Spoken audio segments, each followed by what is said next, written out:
people say, well, what do you want to accomplish in the future? I don't know, whatever tomorrow brings. However I treat today will dictate how I'm going to work tomorrow. And then I'll take it from there. So every day at a time. But that allows me to be in the moment as opposed to the future. So as a transformational brand at InstaShred for busy, affluent men and having transformed millions of people's lives through your programs, what's the difference between the people that truly change and those that quit? Everybody thinks they have a unique story, but everybody goes through the same shit. Everything is comfort, and we bathe in that shit. And people forget what it's like to have voluntary discipline. And when you don't have that voluntary discipline, it's going to come back and be involuntary because you're going to be poor, you're going to be miserable, you're going to feel like shit, you're going to look like shit, you're going to have no confidence, you're not going to have a great relationship, and you're going to be fucking lonely and depressed in your virtual world. Am I wrong? You know, we see what's happening with obesity, cancer, decreasing levels of testosterone, and the onset of Alzheimer's is happening in people that are much younger now. And it's not as if our DNA has changed, but our environment has, and it's coming from the food mostly. You've gone from motocross, bodybuilding, doing triathlons. You've done multiple businesses.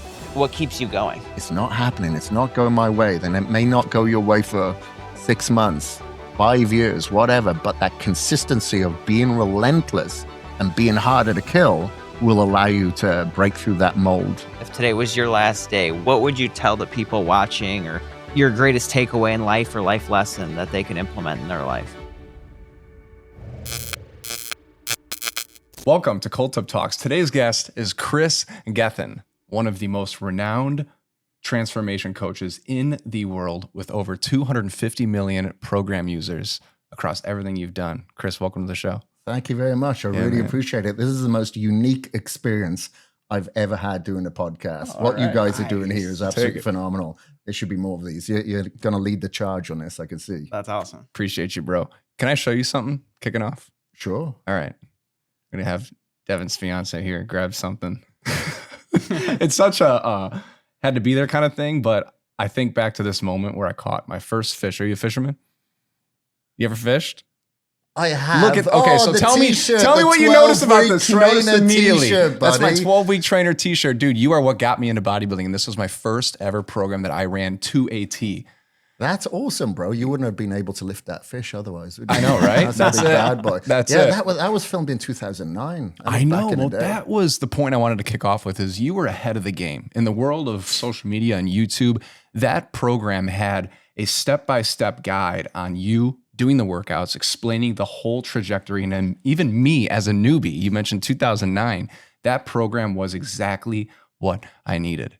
Yeah, that was, you know, I'd like to take all the accolades, but up until that point, I was an editor, as a writer, as a photographer for various publications, and I came on as the editor-in-chief of bodybuilding.com. Yeah. And it was Ryan DeLuca, the founder, that said, hey, you're the only guy in this office that's competing in bodybuilding. We need to see the transformation that you go through, and we need to document it so people can kind of follow along. So reluctantly, I did it, but now in hindsight, I'm really, really glad that I did. But, you know, they are juggernauts to film when, you know, waking up, you got a camera in your face every single day. Sure. But people really like to see the experience, the emotional downfall, the sickness, and, you know, what you go through is kind of relatable. You know, not everybody thinks they have a unique story, but everybody goes through the same shit. Yeah, man, you're bringing me back to like when you were sick during the program too, and I think you were pounding glutamine. Yeah. Just the little things that I learned. Pneumonia. I got pneumonia. Holy I'm like, crap. I can't stop filming. Wow. Yeah. That's savage. It's just crazy how you remember all the small details, even though that was how many years ago. Well, I got scarring of the lungs. That's why I remember it, you know? So I got scarring of the lungs, and that can affect my, you know, my lung capacity now. So that's why I remember. But I'm like, you know, I have to be accountable here. I've got to kind of follow through. You know, what can I do to navigate this issue? You know, through in another video trainer, I tore my lat. This is my first and only injury that I got in the gym with real strict form, and I tore my lat on the second day. I didn't even tell the videographer. I was like, I just got to figure out a way around this, because sometimes if you tell a lot of people, it brings attention to it, and then you worry about it, and it becomes this thing that it really isn't. So sometimes sometimes denial can be a good thing. Yeah.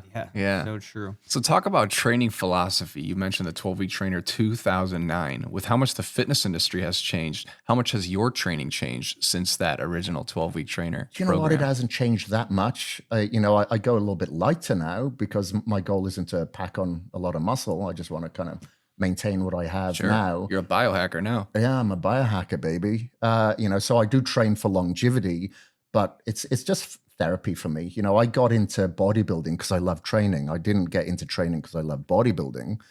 So that is just part of my DNA. And I still do a lot of volume. I'll do DTP, dramatic transformation principle, every third week. DTP. Yeah, so I like that volume. I just like the suffering, because that makes so much sense with DTP. I was telling Devin's fiance beforehand how the DTP principle works.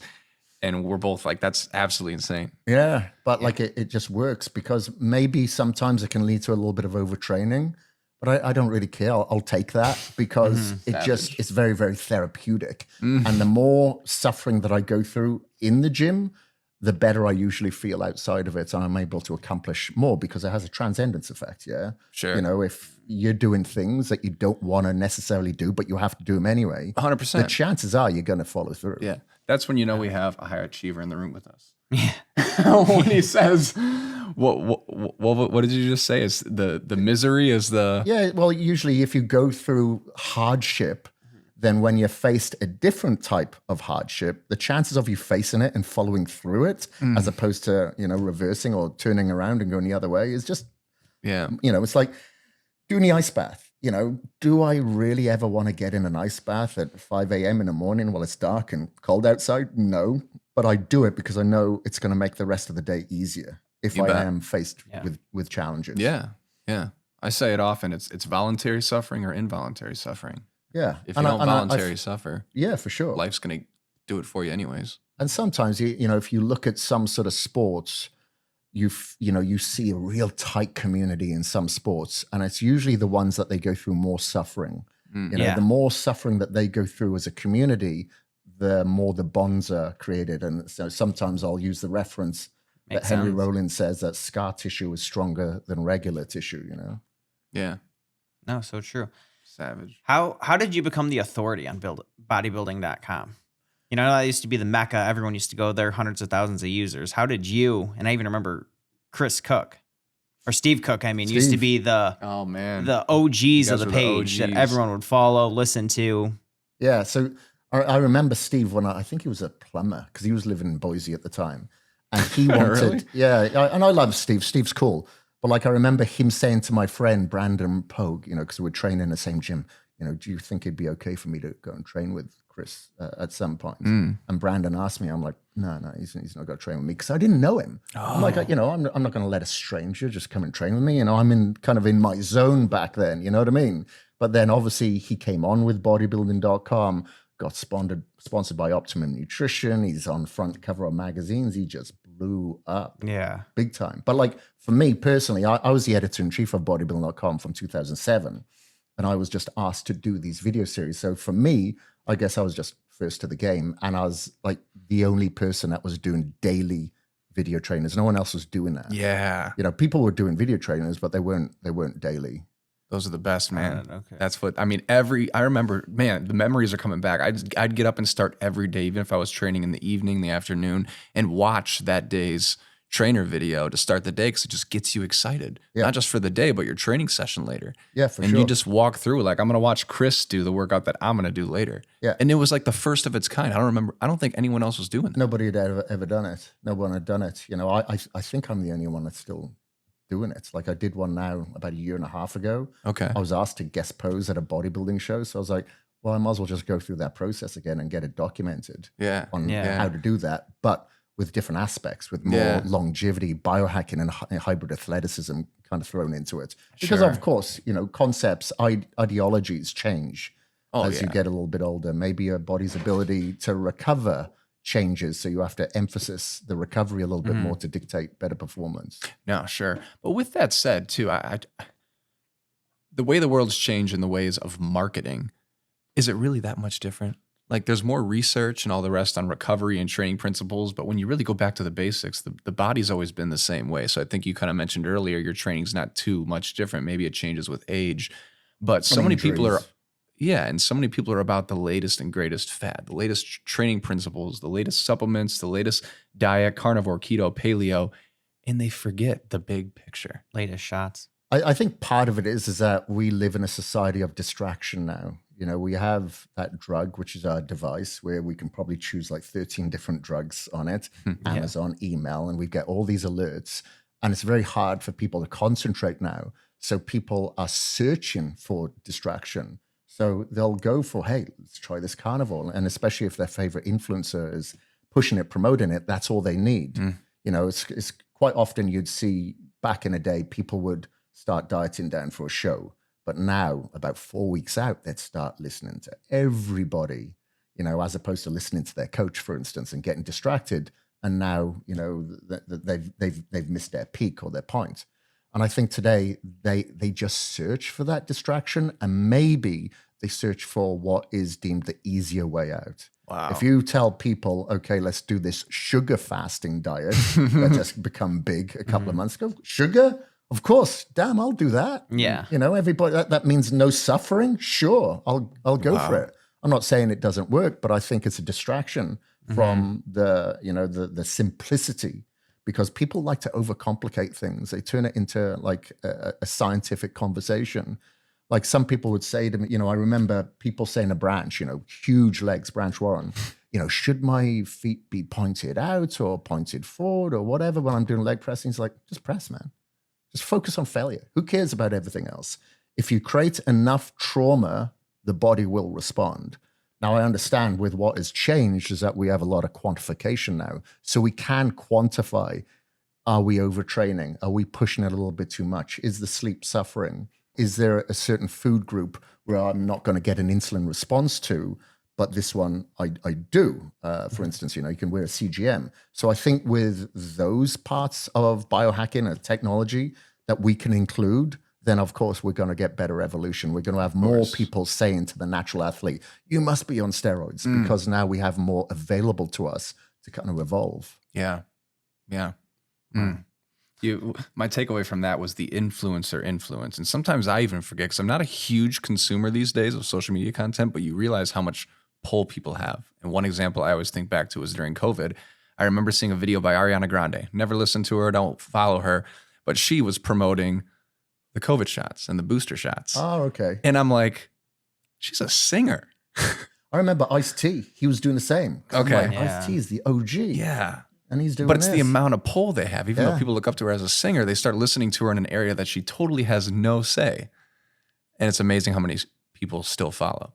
Yeah, for sure. You know, I always have that conflict as well when, you know, you'll get, you know, your favorite band start pushing some agenda, or they get into the political front. It's like, just stick to your lane, man. Stick to your lane. For real. Yeah. But people follow it. They listen to them. They look up to them and say, hey, these people know what they're talking about. I'm going to follow along with what they're saying. That's unfortunate. It's unfortunate. I think people should be left to their own devices to make up their own decision, as opposed to getting influenced. You know, it's like if I talk about my supplements, I'm not pushing you to take those supplements. I'm just giving you the education. It's your unbiased decision whether you take it or not. Maybe you don't have the finances for it. Maybe you just don't like the flavors. I don't know. But it's your decision at the end of the day. All we can do is educate. Yeah. I love that. You know, back in the day, I was taking supplements. I had no idea why I was taking them. Same. You know, you just think, wow, I've just spent $800 on them. It has to work. Yeah. Surely. And you find out that they didn't. You know, I would have been better off eating food. Yeah. Yeah, for real. No, that's a good heart though. At your core, it's just it's the education, and that's why we love our industry here at InstaShred. It's just about impacting lives in the positive ways, because people want a result at the end of the day. They want to get further along. They want to live longer. They want to feel happier, healthier. They want to look better. And we get so caught up in the weeds of the nuances. Sometimes people, even what we're doing right now, we're cold plunge. People will reach out, well, what temperature should I have my cold plunge? And you ask them what they're doing. Are you even taking steps each day? Yeah. How many times a week are you working out? We're talking about the temperature of your cold plunge. Let's take a step back for a second. You know what I mean? Yeah, 100%. You know, like the one thing that I noticed since, you know, I've been speaking at a lot of like biohacking conferences since say 2017, 2018.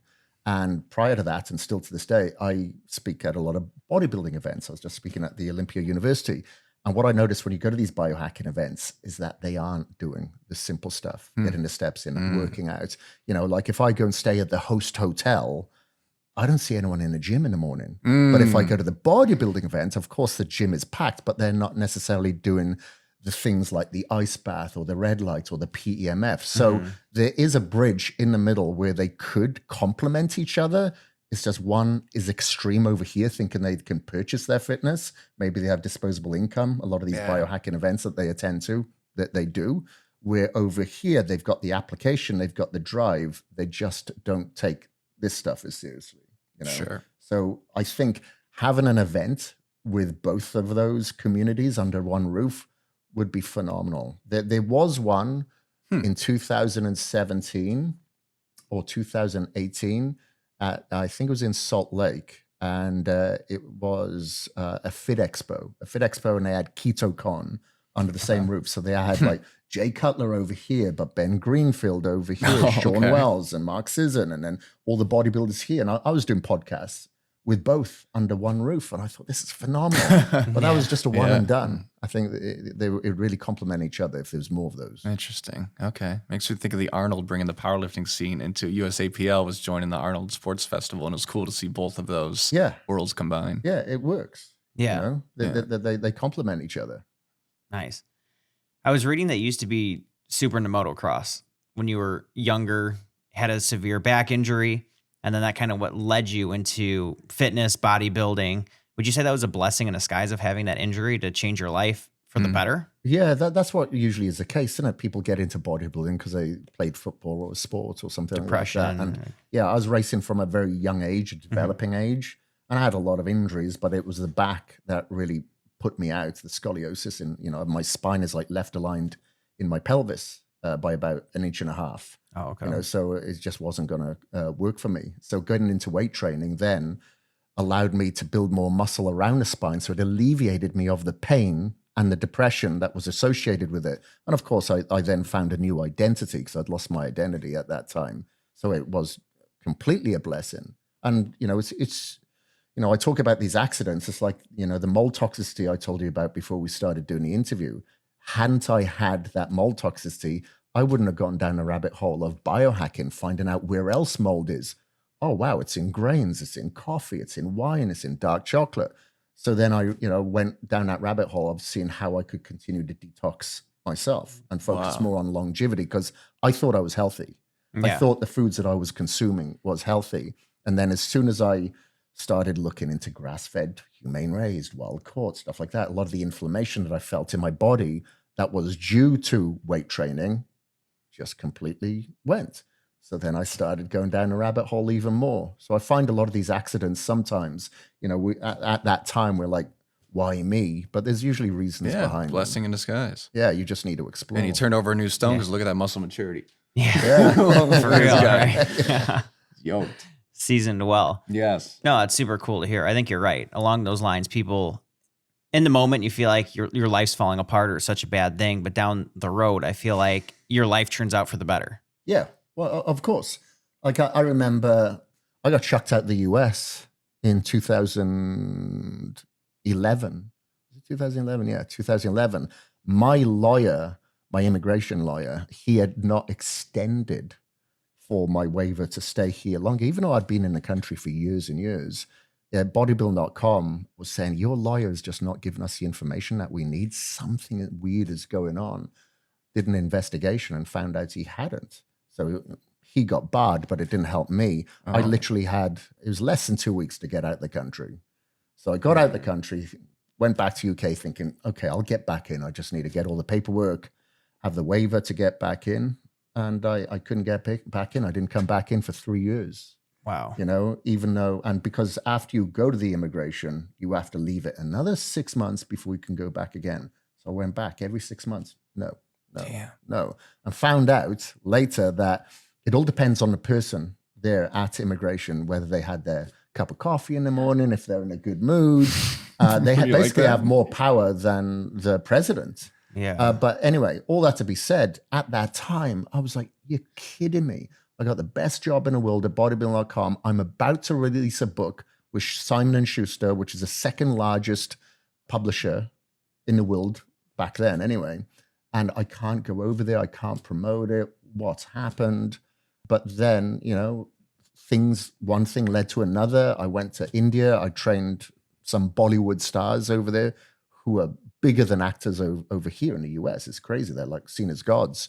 And with that, I could see that there was a void for gyms across India. So I started open a gym franchise. Kris Gethin gyms. Yeah. And all these things never would have happened. Never had I not got thrown out of the country. Wow.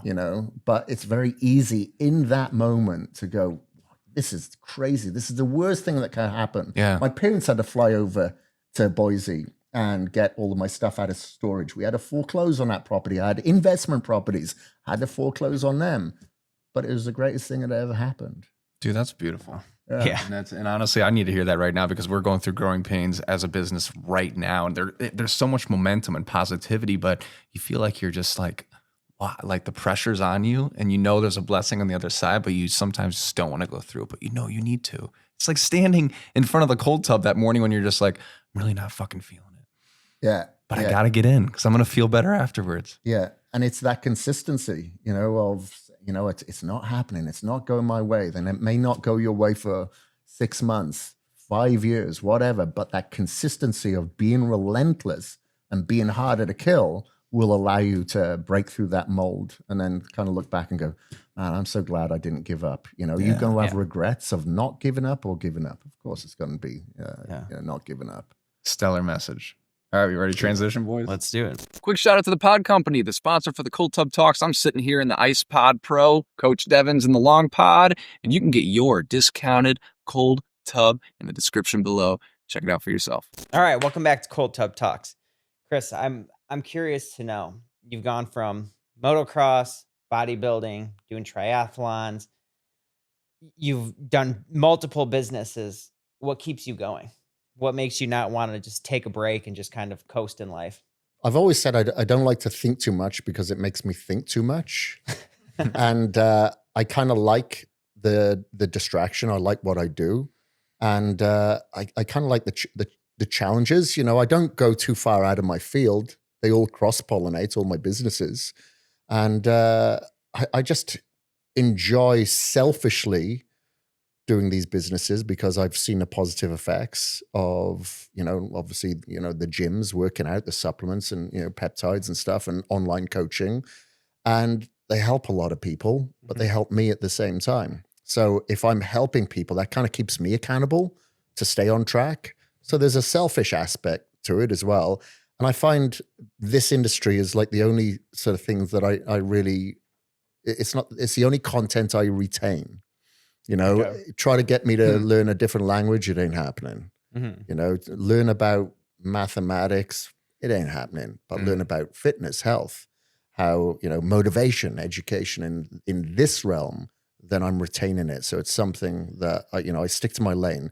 I'm very good at recognizing my weaknesses and my strengths. So I delegate my weaknesses as much as I possibly can. So I'm good at surrounding myself with people much smarter than me. So that's kind of what drives me, when it comes to, things from a physical aspect, whether it be doing Ironmans or ultra marathon or stuff like that. Sometimes it's a little people provoking me, you'd suck at that. Okay, sign me up. Let's go. Yeah. That's why I do some of those things. And then I find out that I get to enjoy it. So then I stick to it. So I love my running. I love my swimming and cycling and mountain biking. So I'll always do that because like I said, I'm not going to do the adrenaline-filled motocross anymore. So I'll snowboard during the winter. That's where I get my feed. Nice. No, that's cool. Because I feel a lot of people, when they hit a certain point, I don't want to say their brain shuts off, but they kind of just stop and think, oh, okay, you know what? I've made it. I'm good. Can just go live life and enjoy it. But then also, I mean, you may feel the same way that you kind of lose your purpose or the excitement in life of what got you to the point of where you are now. Yeah, but the purpose is a big aspect, isn't it? You see people, they work their ass off all their life and then they retire. And then like within 2 to 5 years of their retirement and they've died. And I think it's the universe's way of saying, this person's not making babies anymore. It's not contributing to society. It doesn't have a purpose. Let's get rid of it. And I think there's a real thing to that. It's like my grandfather who recently passed away. He was working until he was like 92, working on people's, he's an electrician, washing machines and vacuums and stuff like that. And he had a good community around him as well, which is another big part of it. And I think that's what gives us the purpose. And, if you feel that it's making you happy, you're fulfilling that purpose, maybe you want to travel, but now we have the opportunity of working from online, so we could be anywhere, then why not? Why stop? Doesn't really make sense. If it's, it's filling your cup, if it's scratching your itch, then keep scratching it. Yeah. So true. Sounds like biohacking's a part of that now too, huh? Yeah, 100%. Part of your life, yeah. The term biohacking can be bastardized, of course, big time. It feels good to feel good. Yeah, and then you want to share that, right? Yeah, and I've become obsessed with just like how do you stay at a 10 out of 10 every day? And I use this example a lot. A lot of people establish this new level of normalcy. They're coasting at like a 7 out of 10, and they're getting by, they're surviving, but they're not fucking thriving. Yeah, and when you're thriving, it's just like a different level of life. And so I feel like biohacking is once you have the basics down, good nutrition, good training, a good relationship, low stress, then you start to add those tools on top of it. And it's just that next 1%. Yeah, it's whatever you can do to feed that mitochondria, right? As we get a little bit older, our mitochondria, that engine, our powerhouse within the trillions of our cells doesn't fire as it once did. So then obviously you have to come in with different lifestyle choices, biohacks, supplements. We spoke about methylene blue earlier. Things like that you can apply to help your mitochondria function like it did 10 years ago. Our NAD declines. So what can we do to improve our NAD status? Our stem cells decline. We take a withdrawal every time that we drink or we stay up late or, we get injured. We're always withdrawing those stem cells. So how can we replenish them? Well, we can actually inject them now. I'm going to get some more in January because I think it's a lifesaver for someone like me that always keeps injuring themselves and stuff like that. So we have this available to us. We feel phenomenal. Chronologically, we may be a certain age, but that doesn't matter. It's the biological age that really matters. So what can we do to reverse our biological age? So if our biological age is 20s, but we're in our 40s or 50s, then that's the age that we're living right now as opposed to what's on the calendar. That's so true. Sometimes I sit here and just think when I look at people, whether they're in the gym, outside the gym, wherever I'm at, I always feel great every day with all the things that we do, biohacking, that most people live at a 6 out of 10. But if they could feel one day of what a 10 out of 10 would feel like with just minor adjustments they could make, you wish you could just give that to everyone. It's like, hey, just do these couple simple things that are going to help change your life. And I guarantee you're going to feel the difference. Because most people, when you ask them, hey, how do you feel? They say, oh, I feel good. I'm feeling pretty good. Energy is good. But in my mind, I just think, are you really though? Like, what do you feel like inside? What is your brain function? How's everything operating? And most people I'd probably say are at a 6. So I'm just curious what your thoughts on that are. Because I think there's a few minor things, as you were mentioning with the biohacking, that people could do. What would you suggest for anyone that they could start just easing into things that every person should be doing? Yeah. So going back to what you said previously, that their norm is maybe a 6, but they think it's probably a 10. That is their norms. Like if they're eating McDonald's for the first time, they're probably going to feel really sick. But after maybe 2 weeks, it's now their norm. So it's going to be normal for them to be inflamed, to maybe have the brain cloud and foggy brain, and they're umming and ahhing. They don't know what to say. They've walked into a room and they can't remember why. That's their norm. They don't know what it's like to be on the other side because they're not living it. And a lot of people they don't want the sacrifice. They want the success. So if you tell them you've got to do this, they're like, no, I'll just stick to my McDonald's and just live a comfortable life. Yeah. I'll die a little earlier and be okay with it. Yeah, exactly. And we're all immortal, aren't we? When we're younger, I think that's not going to come to me. It's not going to happen to me until it does. And then usually that's when people come to us and say, what can I do? Because the doctor just told me this. Well, let's use this as a preventative medicine instead of a cure. You know, we're not in a sick game, we're in a healthcare game. But the first thing I'd say for people to do is just eliminate the inflammatory foods, you know, the simple stuff, the fried foods, the seed oils, anything that is going to cause inflammation within the mitochondria to cause dysfunction. Let's eliminate that. You know, sleep is like the number one biohack for me. You know, people ask me about the stem cells and a PMF and a red light. It's the sleep. Sleep is the number one. You're biohack. even anal. Chris was super anal about the timing of coming out here, like what time your flights were and everything to make sure that you could get proper sleep. Yeah. Because I usually, you know, because I think back to our ancestors, you know, they didn't have lights, artificial light. They didn't have coffee shops and cinemas open at stupid o'clock. You know, they would go to bed after, you know, sunset.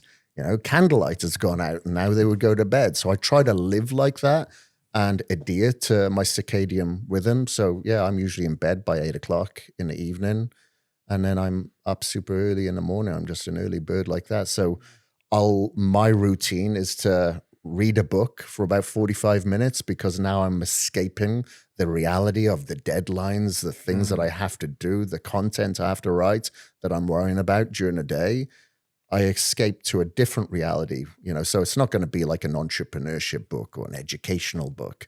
It's going to be something, a detective novel or whatever, something like that, where I just switch off, escape to another reality, lull myself to sleep, release my own melatonin, you know, after wear the blue light blocking glasses or whatever. And then that is the number one biohack, which kind of dictates my next day, how I feel the next day, how I'm going to show up, how productive I'm going to be, how good of a person I'm going to be around. It usually comes from sleep. So that's where I focus, you know. So yeah, I can be a bit of a hermit. I get invited out to a lot of things in the evening. I don't go. You know, sorry, I appreciate it. It ain't happening. Maybe once in a while, you know, like went to Friendsgiving, you know, on the weekend, but I was the first person to leave. My wife stayed there till 3 a.m. That's fine. Do whatever you want to do. Yeah. I'm out. Respect. Yeah. You know, I still participate. Yeah, but, you know, just not as much as I used to. For sure. That's totally fine. I'm sure people have learned that about you. Oh, they do now. Yeah, before they'd fight against it. Come on, man, just stick around. Now they don't even bother. Yeah, they know I'm pretty stubborn like that. I love that. But I feel better for it. You know, while they were suffering in the morning, I'm out mountain biking as soon as there's sunlight. You know, I enjoy that. You know, I used to party a lot. And I enjoyed that time in my life. But I don't want to relive it now. Been there. Nice. Yeah. I've never been there. Oh, ahead of the Short game. stint, probably only 2 years, but I realized that I had to get out of it. Once you start getting into fitness, your health, the other things that are more important, you're like, yeah, I need to stop doing this because it's so bad for me. Yeah. And then it kind of just changes your mind shift and everything else. But kind of what you were talking about, how much do you think food has also changed people for the worst? Of like what's allowed in food. I mean, you from the United Kingdom, it's a little bit different. Being much from better. the UK, much better. Yeah, as much isn't allowed. But even that, how big of a difference is it from going to the UK to here and realizing just how much more bullshit's in our food? It's crazy, you know. So, have you heard of something called Raising Cane's? We got one in town. There's one like, town like 5 minutes away from here. Yeah, so one just opened in Boise. And the crazy thing is, it opened like 3 weeks ago. Yeah. There was people camping outside for 30 hours before, 30 hours. Yeah. You would never get that at like a healthy food chain. Oh, you no, know? not at all. So it goes to show what what has become normal in our society. Sure. You know, those food engineers, hats off. They've done something phenomenal. And obviously the marketing behind it. But it's crazy to say that's our society. That's what we're fighting against now. Yeah. It's crazy. And talking about food, so, you know, we went on this Disney cruise. My 4-year-old nephew was going crazy over ketchup. He wanted more and more ketchup. And my sister, you know, his mother was saying, this is crazy. He's never like this over ketchup. I'm like, well, you know, there's high fructose corn syrup in this ketchup, which you don't have in the UK. So that is the addictive part of it that he's not used to, you know. So there's a lot of this Frankenstein food that is in our system that we're not aware of, but it's been formulated in a way to create this bliss point in our brain that lights up to create that addictive behavior. And if you don't feed that behavior, of course, that kid is going to start kicking and screaming. And in the end, you're just going to go, shut up, have that ketchup or whatever it is. So that's become our norm. And we see it. If you look at the cereals in the UK, the same cereals, could be Cheerios, whatever, the ingredient list like that in the UK is so big. In the US, it's huge. There's so many more ingredients in there that have been created to create that addictive personality. Could be artificial colors, flavors, sweeteners in there, but a lot of these things like fructose corn syrup, that is just is insane how much toxicity is in the environment, and we're feeding it into the kids to create addictive adults. We see what's happening with obesity, cancer, the decreasing levels of testosterone, and it's everything. The onset of Alzheimer's is happening in people that are much younger now. And it's not as if our DNA has changed, but our environment has, and it's coming from the food mostly. Quick heads up, InstaShred isn't just this podcast. We offer bespoke online coaching for busy men who want to improve their appearance, performance, and health. Everything is tailored, everything is remote, and we've already helped over 4,400 men transform their lives. Just click the link in the description below and head to instashred.com to book your free call. You know what sucks about it is the body's so resilient. It's so impressive in the fact that it can just keep chugging.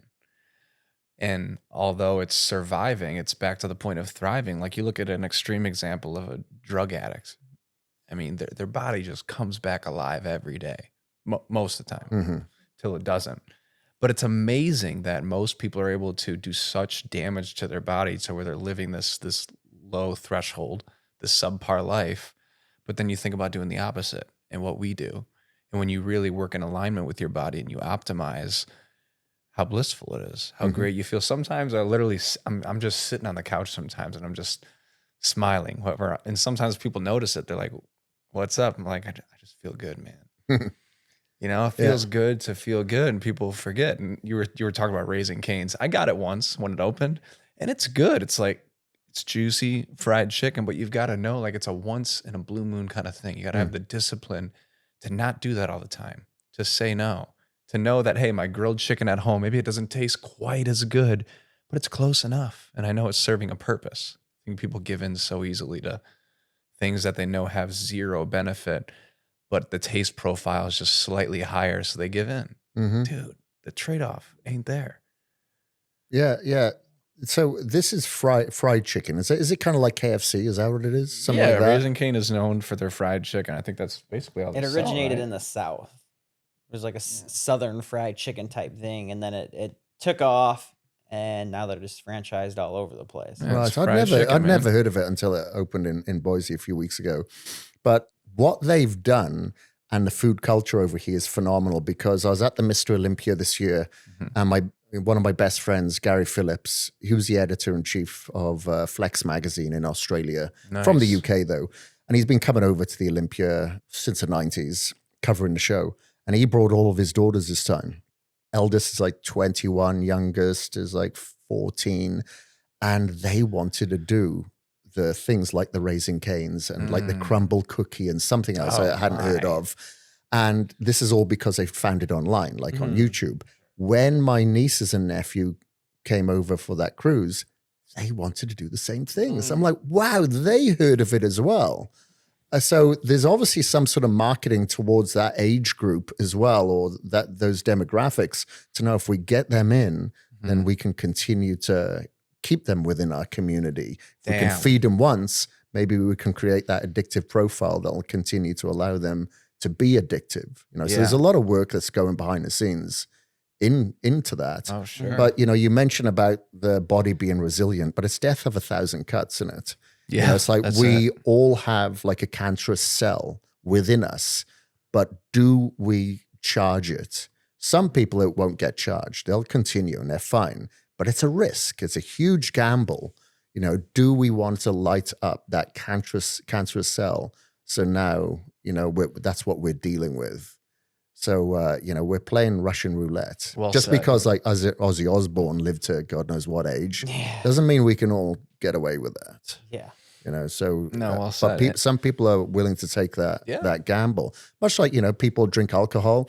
The liver is phenomenal at recovery until it isn't. Yeah. You get that fatty liver, and then all of a sudden it's just slowing down more and more until it stops. Yeah. I mean, and I think that's the key to our industry and why I personally, and I'd like to say we love what we do, because it's getting people to make that change without hitting rock bottom. And most people don't want to until they have a reason to.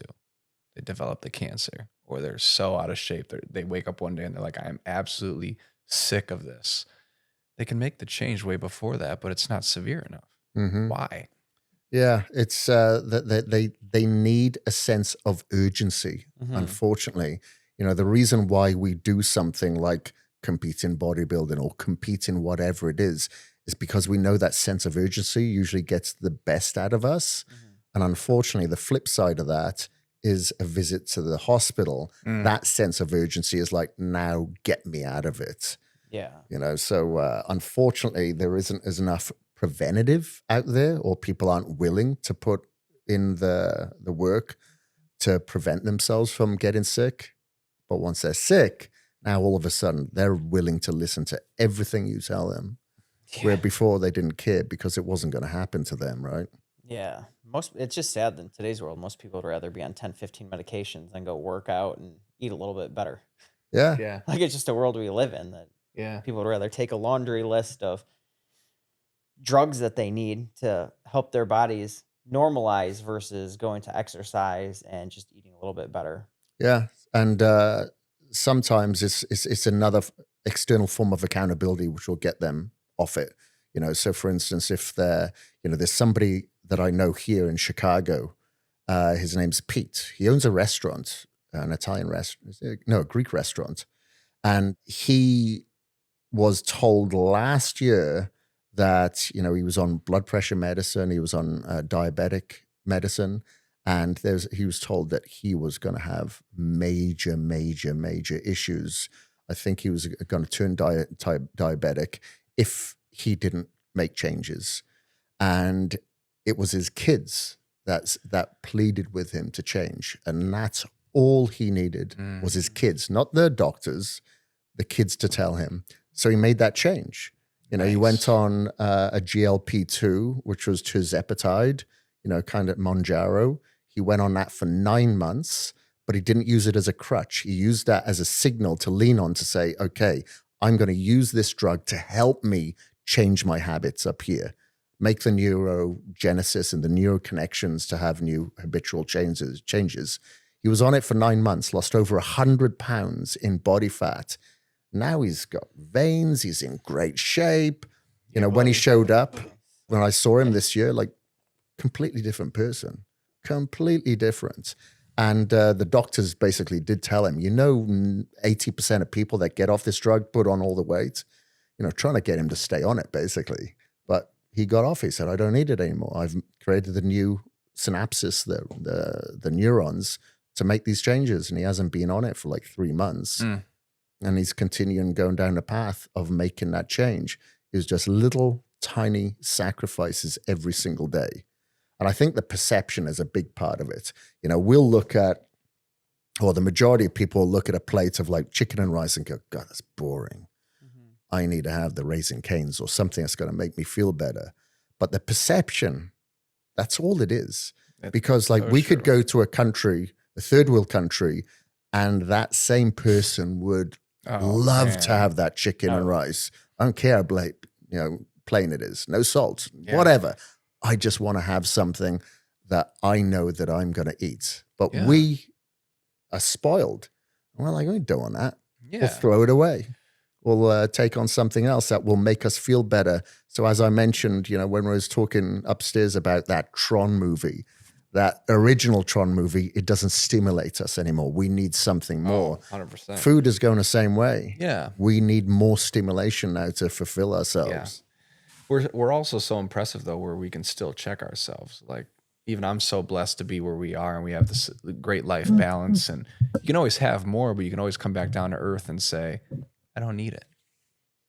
Yeah.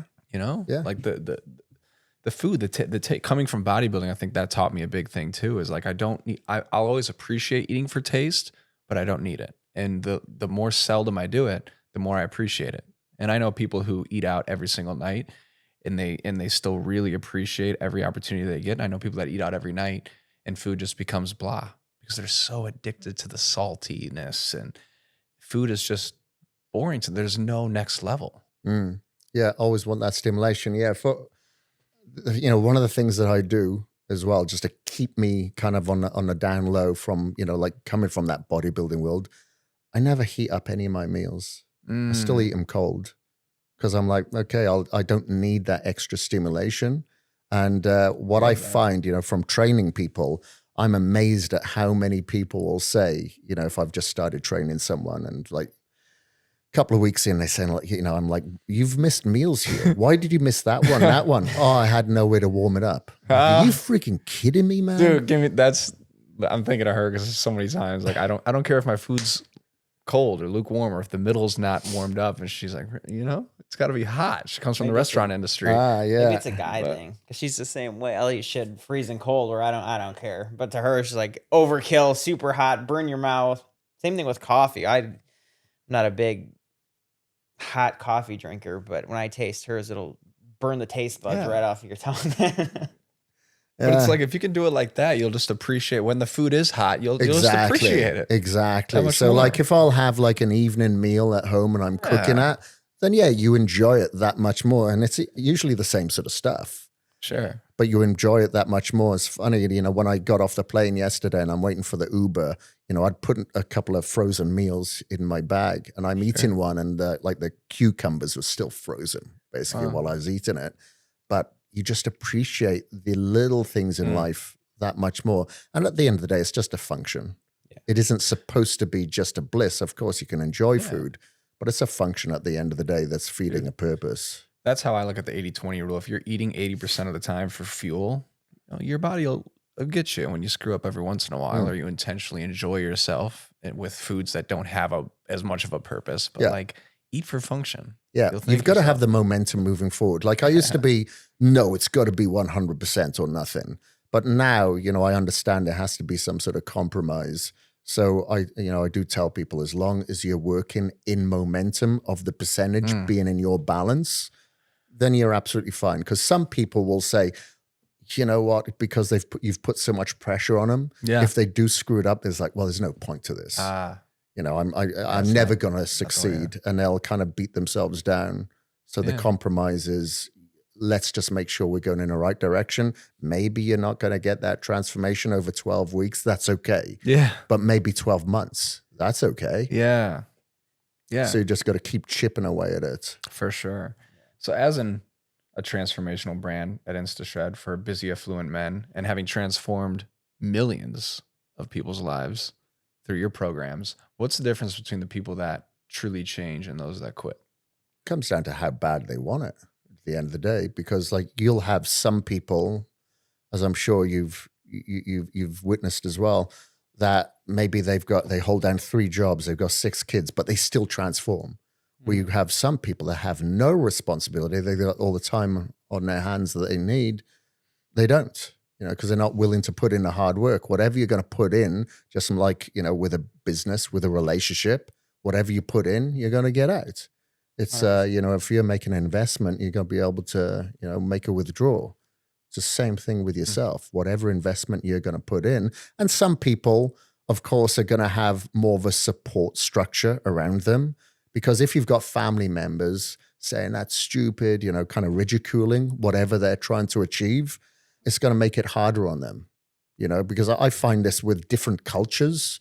Like if I'm working with a culture where the family just does not get it and they think it's terrible, they're hurting themselves by working out and eating a certain way, then it's very difficult for them. If you think of like Indian food, it's very creamy, it's very oily, Yeah. even though it tastes great. There is a cleaner way of doing it. Yeah. But an Indian culture will usually say, no, this is how you're eating your food. And that's it. It's not necessarily going to be the healthiest way. And unfortunately, a lot of the people that I would train, maybe they're in their 20s, they have no idea how to cook because they're reliant on their mother doing all the cooking. Yeah. So you have to find the compromise there. Which is the compromise? Okay, maybe we're not going to have the tikka with all the sauce, but you're going to have it with the herbs and spices and maybe a little bit of olive oil instead of drowning in ghee. So, you have to find sometimes those compromises because like I used to be very tough. It's this way or no way. Yeah. Doesn't always work like that. Wow. Yeah, it can be a slippery slope. I'm thinking back to we both had a Friendsgiving over the weekend. There was this corn casserole.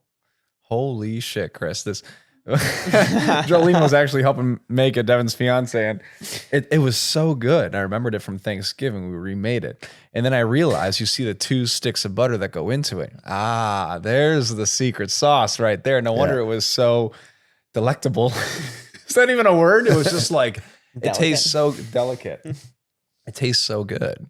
Yeah. But you realize some of these things. She used to work at a restaurant that would drown their potatoes overnight in bacon grease. They'd soak in bacon grease. It just gave it that next level flavor. The green beans from this same restaurant, they'd use heaps of butter. And you realize that restaurants go to this next level and they do these things with the oils and the butters to give that experience that people get so accustomed to. Yeah, because you're like, how can I make my food taste like this? You have no idea what is that secret sauce, do you? The secret is near frozen cucumbers. Yeah. And sometimes just not tasting it. Yeah. Because sometimes when you have that one bite, it tastes so good. You don't want to go back. When I was at that Friendsgiving, there was a lot of food there. Sure. But there was certain things I didn't recognize. So I thought, if I don't recognize it, I'm not trying it. Wow. I don't want to try it. Because I didn't know what it was. Because it was a lot of those things where like potatoes and cheese and maybe cornbread or something. Yeah. I asked people after what it was, but I didn't. The best thing that I can do is not to try it. I don't want to like it. Nice. Because maybe I won't have the discipline to say no then. Yeah, I hear you. It's all stimulation people want, which is why chips, people constantly keep reaching back in the bags, the Oreos, all the little treats that people you mindlessly just keep grabbing more and more and more because your brain's like, yeah, I need some more of that. And if you're distracted, if you're watching TV, if you're scrolling or something like that, now you're in a fight or flight. You're in a sympathetic dominant state. So you want more of it. Yeah. It feeds that sympathetic dominance. That's why I always tell people, if you're eating, always be present. So don't be scrolling, don't be watching TV or anything like that, because chances are you're going to be in that rest and digest state then, which will tell you, I'm full. I don't need any more. So you have that kind of mind-muscle connection with your food. Much like if you're working out and you're having a conversation with someone, the chances of you focusing on that bicep to get that mind-muscle connection is going to be lessened. Yeah. It's the same thing. There's a lot of scientific evidence that supports this. There's a book called The Slow Down Diet that cites a lot of this evidence that if you slow down and you're present with the food, the texture, the color, the taste, etc., and put that fork down between bites, you will absorb up to 20% more of that food than you would had you been distracted, which then signals the brain, I'm full, I don't need any more. But a lot of the time we eat mindlessly.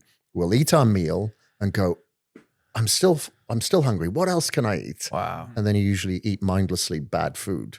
Wow. So it's very important just to eat very, very slow and be present. Sense. Yeah. And just from an adult standpoint, I hate to look down on people when I say this, but how demoralizing to be in a defensive state with something such as food.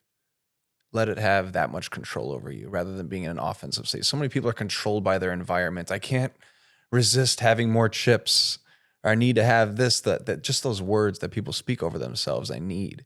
Yeah, it's like a separation anxiety. They're talking about themselves like a third person, as opposed to, no, this is interconnected. You're all at one and you do have the control. Yeah. But again, I think it's just people are like too distracted and wanted too much stimulation. And I think it's really, really good for people to have a digital detox. Like on weekends, have an at-home digital detox where maybe your friend or your partner just takes your phone, your computer, everything away from you for a couple of days. Because when you have that stimulation of dopamine without the oxytocin or serotonin, melatonin, for instance, that puts you in that calm state, you're always going to be searching for it. And a lot of people search for it in food. Like I did a Vipassana a few years ago, 10-day Vipassana. It's like a silent retreat. Oh, okay. So silent retreat for 10 days, like no phone, no communication, can't make eye contact, can't read anything. Basically meditation from morning till night. During that time, you totally remove yourself of this dopamine signal and you're releasing more oxytocin, serotonin, and you're just so much more present to everything around you. Like you could hear the wind going through the grass. You know, the path that you would take to go to this meditation hall, for instance, for the first 4 or 5 days, you're not noticing things. On the 5th and 6th, you're noticing everything. So we go through life a lot of the time not noticing a lot of things, and we're always looking for stimulation.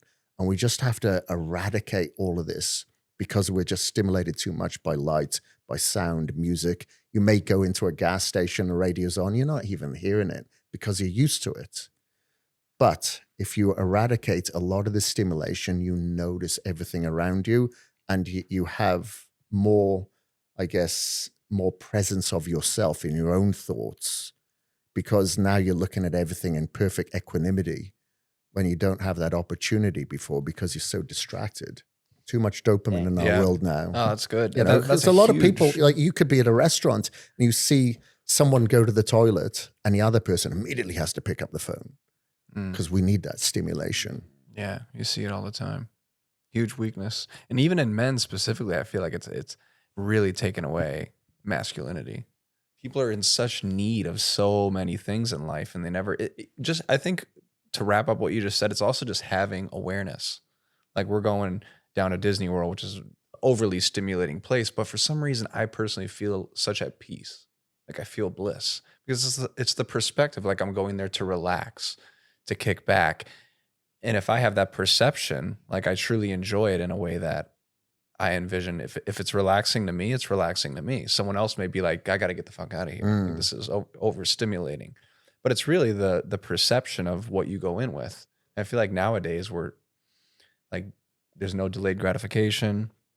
Everything's so convenience-based and luxury and going back to the eating plain food. Like, dude, just eat for fuel for a whole week and you'll appreciate your next meal that you go out with your wife tenfold. Because you're not living in a world of luxury and convenience. But in the 21st century, everything is just like, we live in warm homes and we have everything is comfort and we bathe in that shit.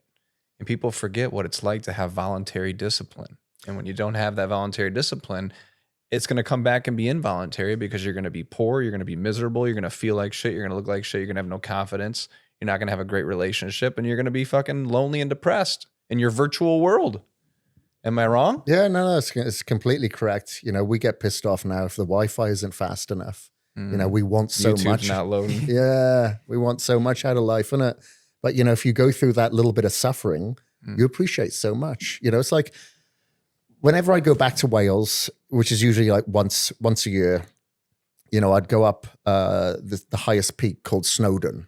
And myself and my father would go up there and it'd be good weather and whatnot. But the times that I remember enjoy it the most is when we go up there and the weather is horrendous.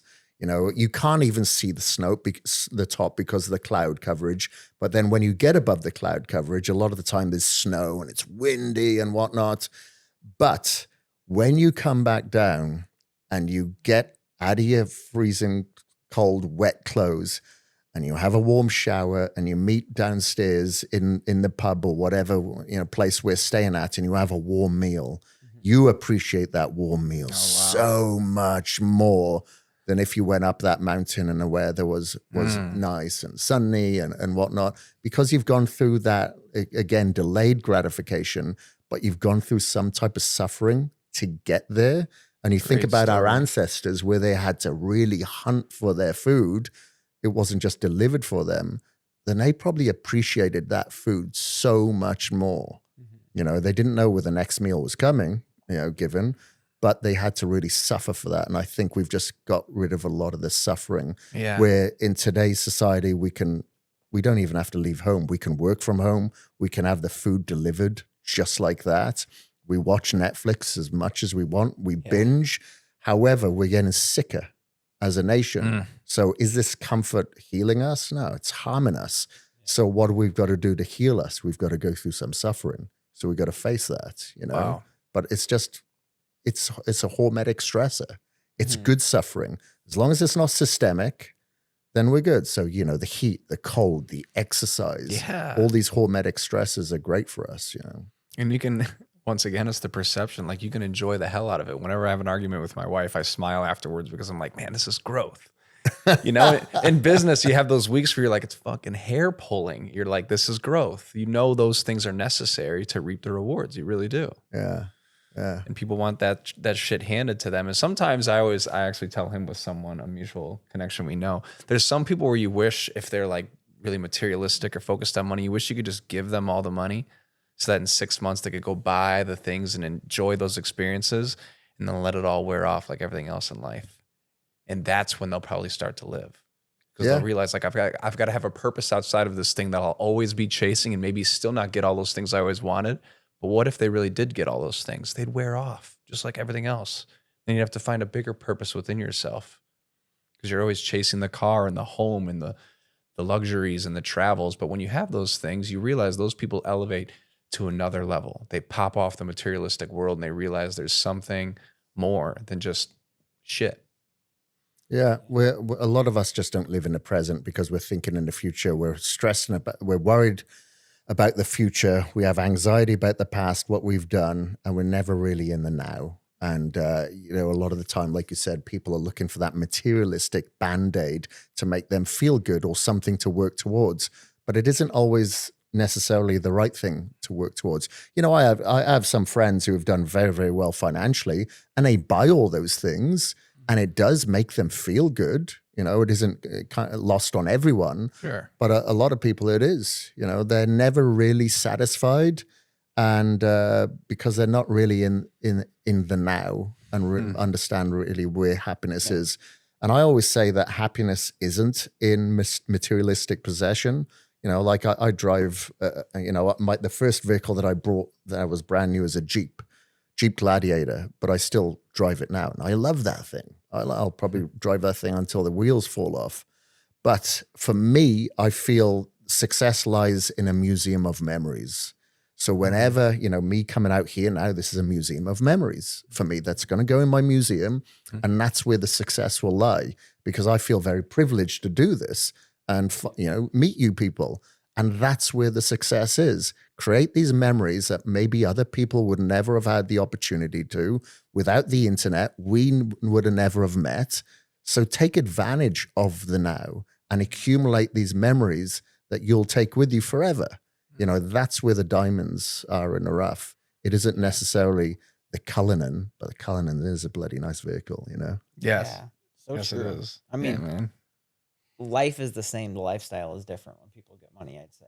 You still have the same responsibilities you have to take care of, but your lifestyle is just going to change. You're going to start spending a lot more money, have a different style of life you're going to live. But if you still have kids, you still have a fiance, you still have a business to run, none of that's changing. You still got to do the day-to-day stuff. You just have more expenses and freedoms to do the other non-essential things in a sense. Yeah. There's a buddy of mine, a good friend, his name's Alan Barrett. He owned Grenade supplements. Oh, yeah. And Grenade Heard of that one. outsell like Snickers and Mars bar in the UK. Like their bars do really, really well and their supplements do really well. But, he has, nice things. He's got two properties in the UK. He has the Lamborghini Urus and he has like the Land Rovers and whatnot. But he has a lot of fun. Like he just come back from India, cycling across parts of India with Richard Branson because he's part of Richard's Strive events that he puts on. And so he makes sure that he donates his money and he participates in these things.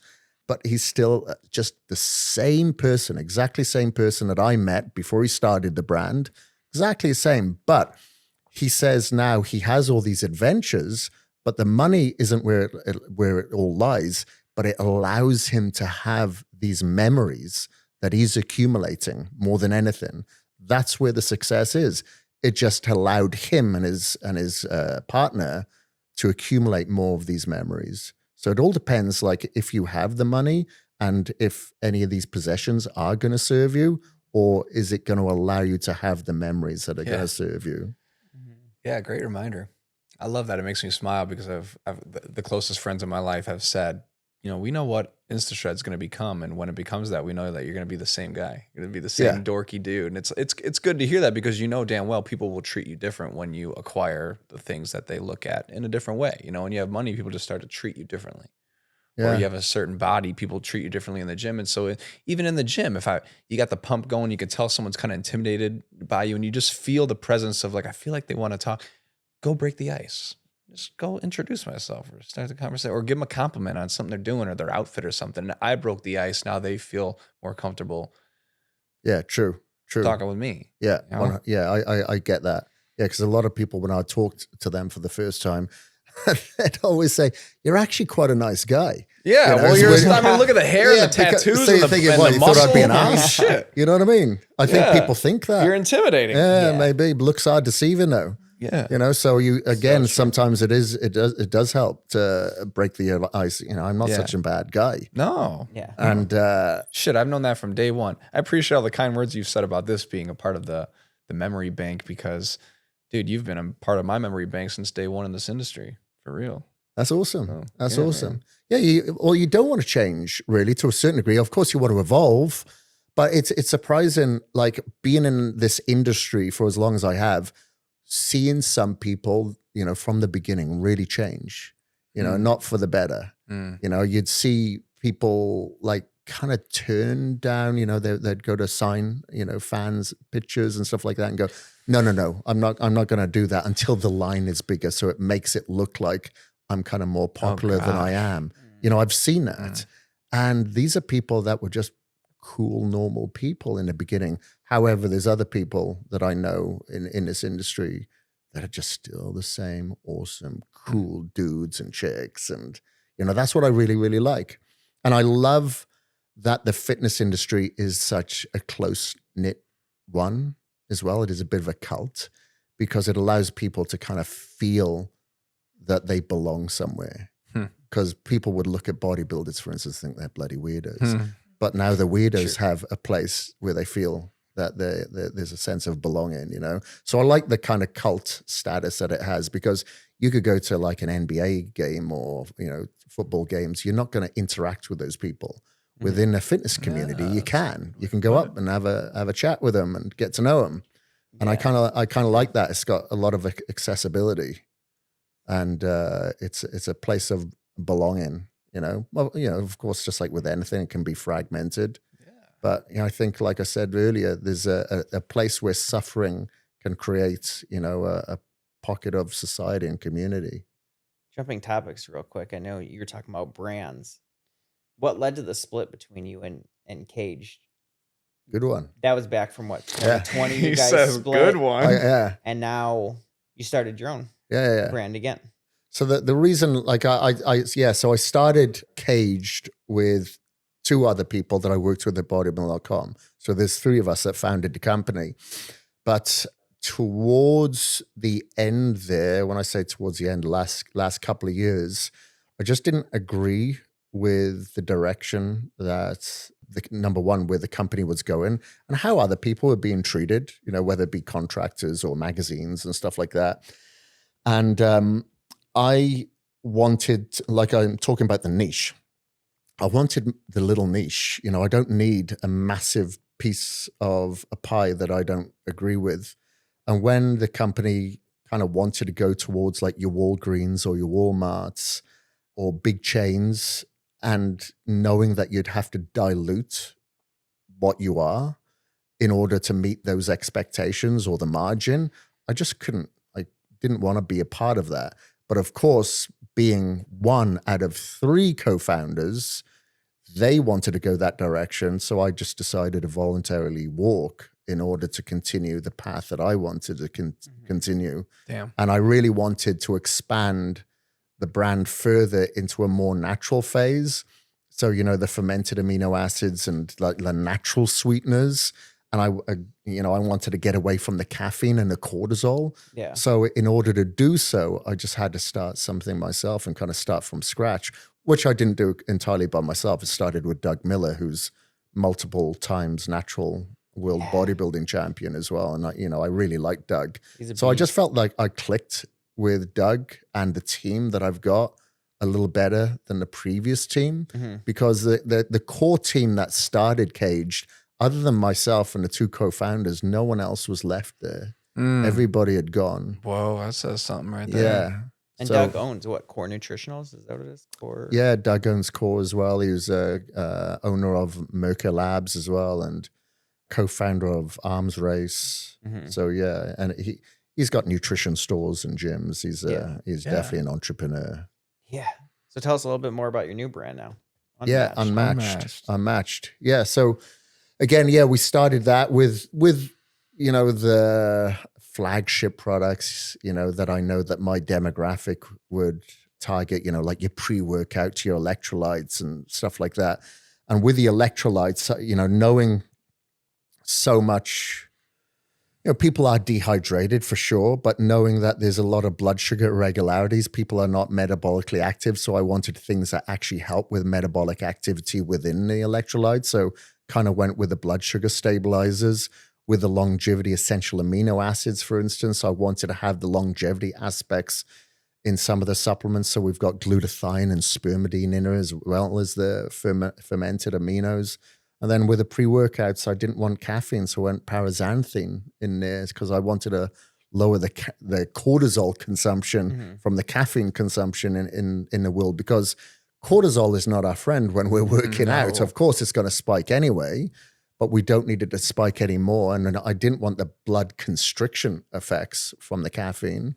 So that's why I kind of eradicated that. But now we've kind of put out, and I wanted a protein that was grass-fed, but not grass-fed from the US, because you can grain feed a cow over here and finish it with grass and call it grass-fed, which so much that it's become a term grass-finished over here because of that way around it. So we get whey isolate from grass-fed cows out of the UK.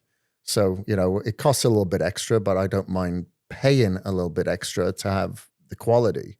But now we're really going down to a more niche now. So we put out a multivitamin that has methylated vitamins and minerals and we have it it's basically a pack for kidney, liver, heart, eyes, brain. Yeah. And that's a longevity multi. But now we're going more into like products that will help with stem cell proliferation. And, we've got a collagen that's coming out with all 6 types of collagen and a lot of USBs in there. Never hear about that. Yeah, we just come out with an intra workout as well, so that'll be for people. Right? Yeah, I've loved Vitargo for many years. Takes me back. Yeah, so we managed to get the exclusivity to use that as an intra, as a third party. So, and we came out with creatine, which is a creatine with guanidinoacidic acid. So that's a precursor to creatine, but that allows the creatine to get absorbed into your cell through 4 pathways like GABA diffusion, taurine pathways, passive diffusion, and then obviously through your creatine pathway as well. So the bioavailability is much higher and it crosses the blood-brain barrier much more efficiently. So it's more neuroprotective than creatine alone. So the cognitive benefits would be greater than too. Yeah, of course, and neuroprotective benefits. So we get that out of Serbia as opposed to a lot of the creatines come out of China. So there's different things that we're doing, traveling the world to ensure that we get, not for the sake of it, but it has to make sense on paper to be different, to kind of put something on the market that hasn't really been done before. And so that's kind of what we're working on. That's and, awesome. We're just focusing more on DTC now. Even though we're in Vitamin Shop, we're just going to pull back and focus more on DTC so we can push it a little bit more into R&D. When do you ever hear that in America? Yeah. Well, we do. That's just the way that if we're like, I love Vitamin Shop. I've been on their board of the wellness board for 8 years. So I've got a good relationship with them. But in order for us to put the money into R&D so we can continue to grow, we need to give that, go more DTC as opposed to give up so much margin. Yeah. And it's a lot of effort. Yeah. With ambassadors and doing sampling days and marketing, let's push that into the, DTC first and maybe revisit Vitamin Shop and places like that later. That's a bold move too. I said it in the tubs too, but that's like when you have a true, genuine heart. Like you're looking out for the consumer. It's not just about scale. And in America, it's almost always profit over impact. Yeah. Yeah, of course. Luckily I've diversified with what I do, so I don't rely on one sort of thing. I love real estate.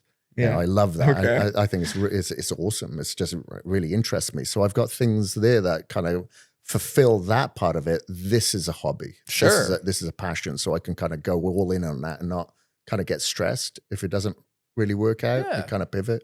Yeah. Love it. You still gotta be geeking out on the Vitargo. I always loved the intra-workout carb. I always felt more full. I just felt like that's 100%, like a bodybuilder's secret. And I went from using dextrose to maltodextrin to waxy maize, and then Vitargo is just like the cream of the crop. Oh, man. for sure. It's like over double as fast. Yep. And it's got a very high molecular weight, so it doesn't pull any fluid into your stomach, so you don't get that bloat at all. It's just like pre-digested, Dude, it's straight insane. into It's the almost cell. like you drank nothing. Yeah, Vitargo, exactly. just And like- whatever ingredient that you add to it to a certain degree, so we've added like VitaCherry, Velocitol, glutamine, EAAs, electrolytes. It just sucks it in with it so much more. It's like a broom, sweeps it right in. Yeah. And it isn't just for bodybuilders, that's the great thing. Like it's been used by over 200 Olympic athletes, but people take it in between motos for motocross or, if they're training MMA in between rounds to replenish, to continue on. Obviously when I was doing my Ironmans, and a lot of triathletes use it whilst they're cycling or whilst they're running to refuel. It's just a phenomenal fuel source. So I'm really, really glad that I've had that relationship with the people at Vitargo for the past 15 years. So we can kind of use it in our line. Yep. It's, but like you said, you feel real strong towards the end of the workout. We're usually kind of fading off. It's just that next level stuff, and you've got all the basics in line. Those little things you really notice add up. Yeah. I love that. It's It's just like the you're becoming a little things. superhuman, man. Yeah. Like, Yeah. But, I understand that it's a lot to take in. There's a lot of supplements. of course. And not everybody yeah. can take. And of course, I always say every supplement has a benefit, but you just got to find out which ones have the most bang for the buck for you. Because if you take them all, you'll probably die. It's not going to be healthy to take every single supplement that's on the supplement store shelf. Yeah. So You'd probably be better to explain it, because I safeguard myself at even talking about supplements, because I find it hard to not get into the weeds with people without making sure that they have the basics down. Yeah. So many people want to jump to the world of supplementation. I mean, 15 years ago, there was like, a couple dozen OGs that were running the supplement world. Now we've got thousands of companies, and everyone's always turning to that, like the damn cold tubs. They're not working out, they're not focusing on their nutrition, but they want a cold tub. It's like, whoa. Well, let's take a step back on the supplements and get the basics down. They're going to make a much bigger difference. And then we could play that game. Yeah. And I always say, like, when it comes to certain supplements, test and don't guess. Look at your blood work, maybe look at your DNA or food allergy test, whatever it is, and then kind of build it from there. If you've got a vitamin D deficiency, okay, maybe we'll supplement with vitamin D. But if you don't, then what's the point? Sure. So you just got to see kind of what works for you and then build from there. From a sports performance sector, it's a little bit different. But, our food, due to overharvestation, overpopulation, obviously there's certain herbicides that collate a lot of the minerals out of the soil. So you have to supplement more, because the food just doesn't have the nutritional profiles as it did 50 years ago. Yeah. Whatever our grandparents were eating, maybe it was like 6 times more, say, vitamin C in that orange than there is now.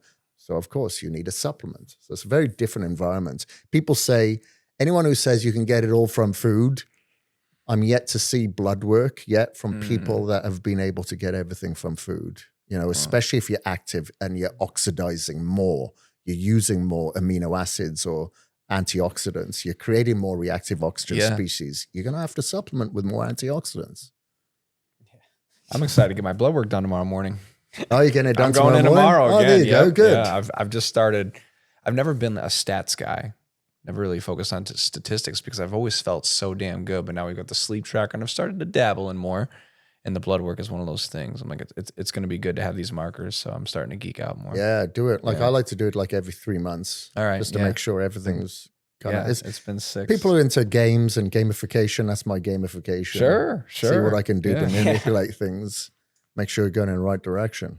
I got to check out your longevity multi now because I've been doing Orange Triad for years and I love it. I love it's got the joint complex and the digestive enzyme blend, but yours sounds next level. I don't know. I don't know anything much about Orange Triad. The main thing is, we have the kidney, heart, liver, and all that sort of stuff. Yeah. But the main thing is it has to be methylated. Not a lot of people know that. A lot of people, I think about 40% of the population has the MTHFR gene, which doesn't allow them to methylate. So unless they're having methylated vitamins and minerals, your body's just not going to absorb it. So that's why you have to kind of take that extra step. I've got that. I got 2 SNPs of that gene, and my wife has 1 SNP of that gene. So up until now, I think she was taking Quicksilver Scientific, like a liposomal multi and B vitamins. It's always next level stuff. I know, I love it. And but what is the great thing is that we do have that quantification now. We can take the test to see if we have those SNPs and those genes that doesn't allow for that. True that. No, so true. As we wrap up here, I always love asking people as one of the last questions. I mean, you've been in business, health, fitness, everything you've learned over your life. If today was your last day, what would you tell the people watching, or your greatest takeaway in life or life lesson that they could implement in their life? I'd say slow down, man. Slow down, because we're always trying to accumulate or accomplish so much right now really quick. And then when you do eventually look back at that time, there's so much that you've missed, being in the present. So I'd say, don't stress, don't worry, just allow it to come to you.